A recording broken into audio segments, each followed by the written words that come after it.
Inscribed on the walls of the Temple of Apollo at Delphi in Greece are the words, "Know thyself."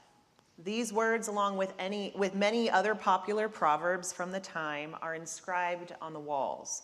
But "know thyself" has been the most referenced and inspirational to philosophers, theologians, and psychoanalysts over time. It is a simple, commanding phrase, and its simplicity is part of its allure. Early Greek interpretation associated the phrase with knowing your limits or knowing your mortality.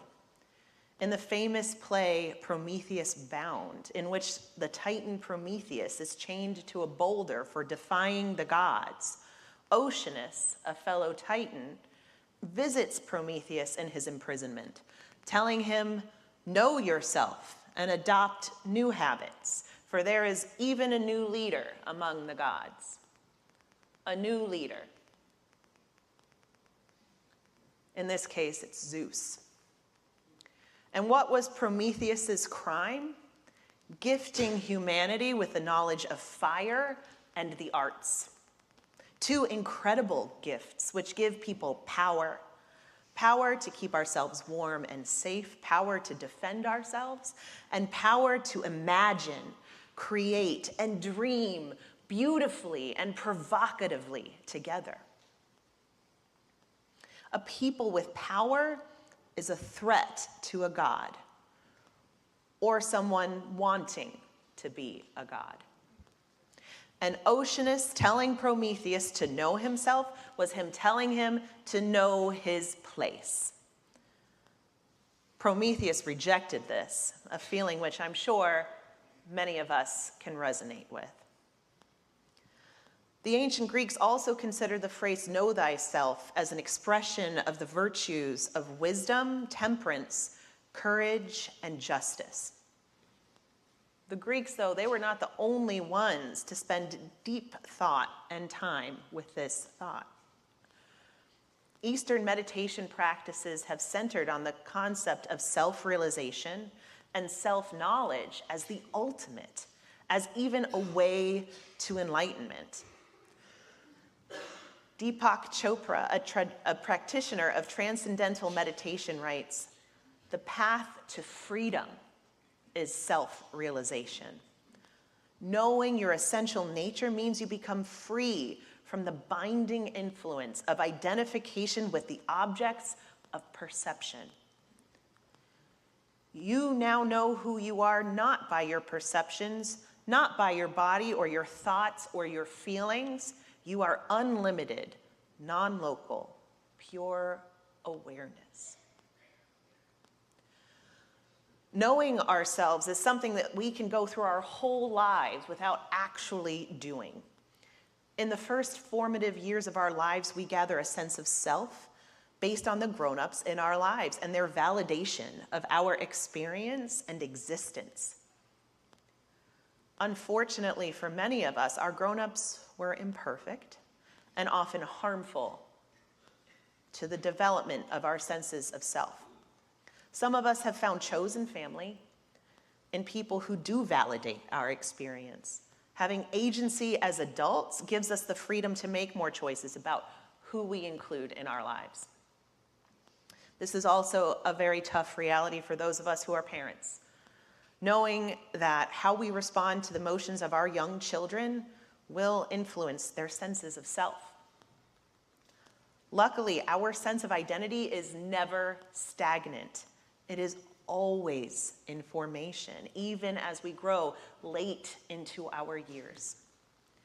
And repair work is key to dealing with these imperfections we take with us into everyday interactions. I cannot tell you how many times I have apologized to my children because my messiness didn't affirm their worth in a particular moment. Reparations matter. And reparations are hard to make when we do not regularly reflect on ourselves and our actions, and when we do not have the humility to admit our wrongs. Erik Erikson, a 20th century psychoanalyst specializing in children, developed the framework of the 8 stages of human development.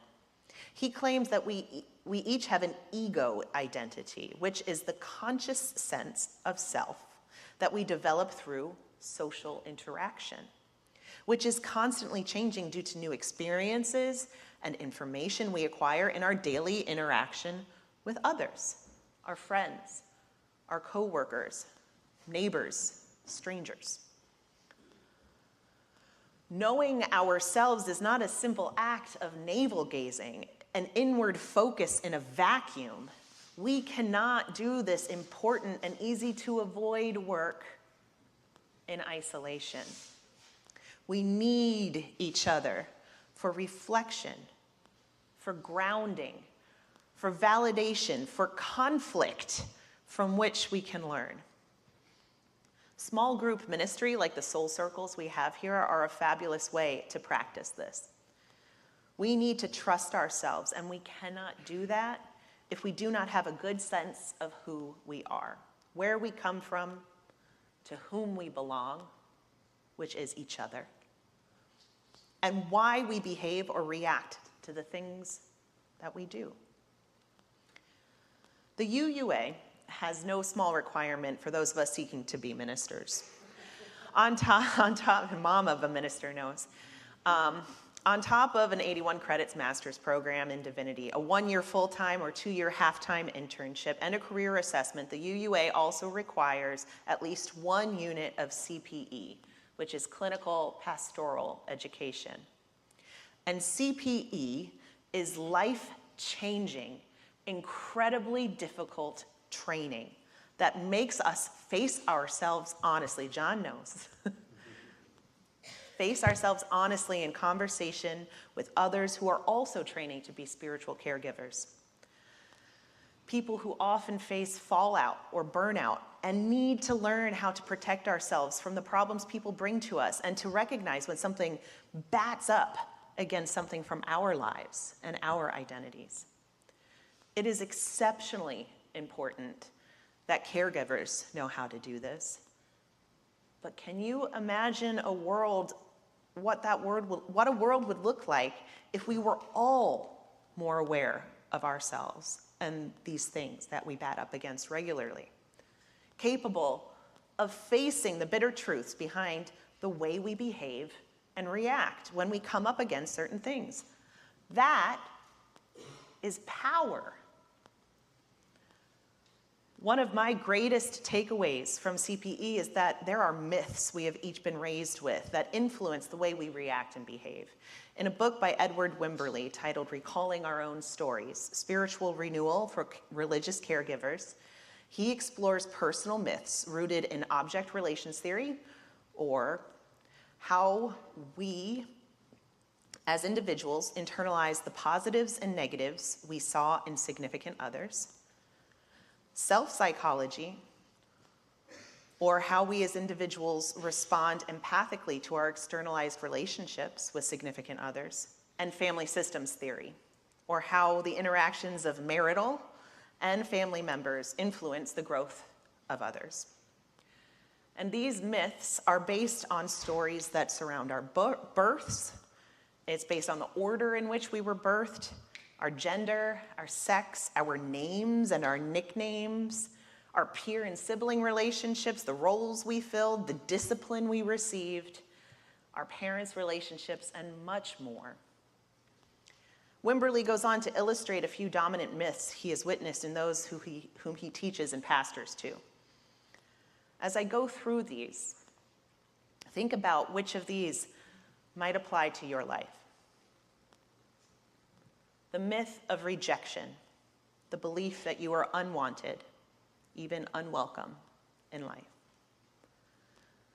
The myth of powerlessness, the belief that other people have more power and control over our lives than we do. The myth of the loner, the belief that the world is untrustworthy and a person fears getting emotionally close, being hurt or disappointed. The myth of the good girl, the belief that you as a female must be subservient, acquiescent, obedient, and overly responsible for the emotional care and relationships in your life. The myth of invulnerability, the belief that vulnerability is a weakness and to be avoided at all costs for the sake of success, production, and achievement. The myth of sole responsibility, the belief that what happens in life solely depends on us. The myth of self-sacrifice or unlovability, the belief that we will only be loved if we hide our true selves. The myth of the savior, the belief that our role in life is to bring peace and stability. This is one ministers are often prone to.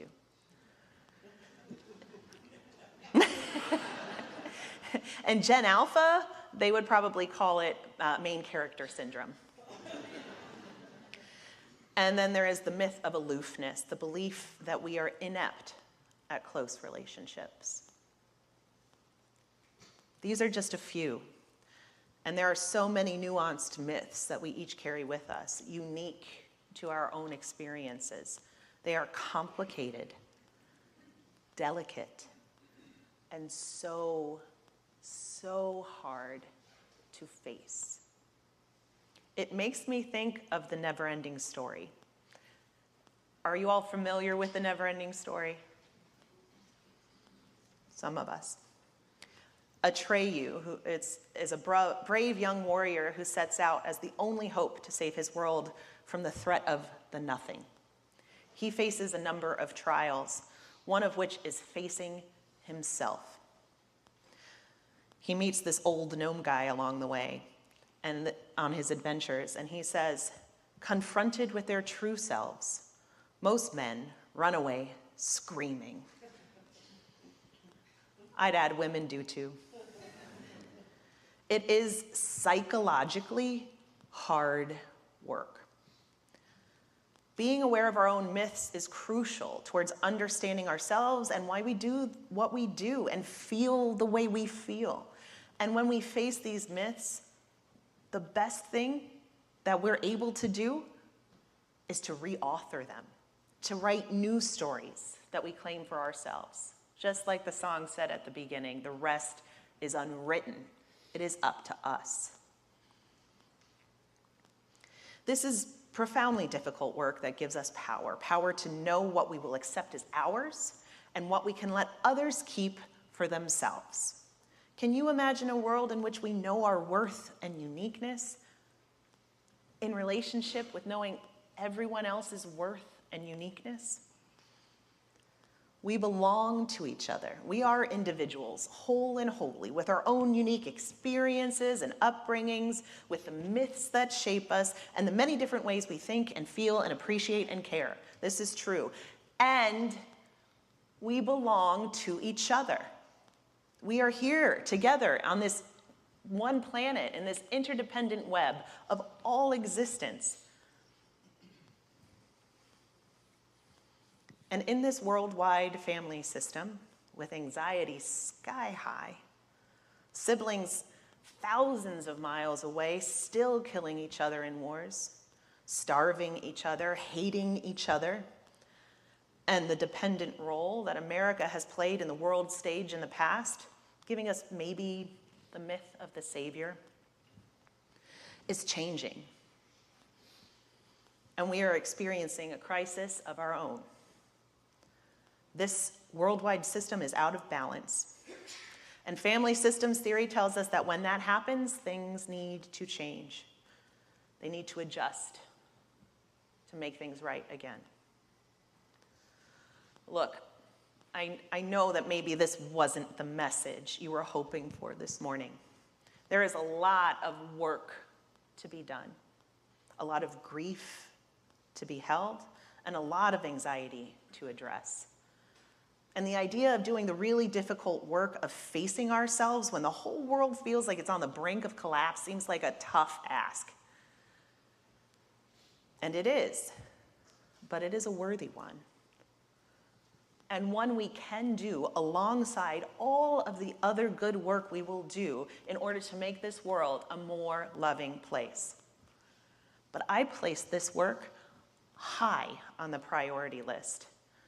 It will keep us away from the frequently futile and often harmful response of blaming others, finding problems rather than focusing on solutions and mutuality. Allowing people to keep what is theirs as we keep what is ours, as we move forward together in hope of making a more loving world. Knowing ourselves will transform us. And transformed people transform the world, little by little, in small, impactful, thoughtful acts of love and justice. That is, I think, the best way to bring about that hopeful future we envision.